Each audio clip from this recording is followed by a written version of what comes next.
Hello বন্ধুরা, তোমরা কেমন আছো? আমি তো বেশ ভালো আছি, আশা করি তোমরাও ভালো আছো। তো আমরা দীঘা নবদ্বীপ গেছিলাম ফ্যামিলির সবাই। এই যে প্রথমেই দেখলে আমি আর আমার ছোটো যা হেঁটে যাচ্ছি, তারপরে আমি একাই ছিলাম। তারপরে ট্রেনে উঠে গেছি, সেটা আর দেখাতে পারিনি।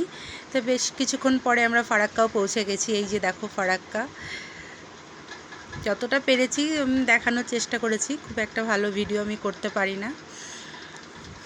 দেখো জল তো এত মানে জল কি বলবো, খুব একটা ভালো করে তুলতে পারিনি। গেটগুলো দেখো, অনেকগুলো গেট বন্ধ করা আছে, অনেকগুলো গেট আবার দেওয়া আছে।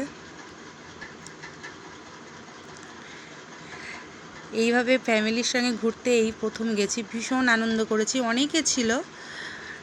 তারপরে এই যে চলে গেছি আমরা দীঘাতে, সে নামাটা তোমাদেরকে দেখাতে পারিনি, অনেক রাত হয়ে গেছিলো। এই যে চলে এসেছি আমরা হোটেলে তো প্রথমে গেট খুলছিল না, কারণ আমাদের অনেক রাত হয়ে গেছিলো নামতে নামতে। এইটা হলো আমাদের রুম।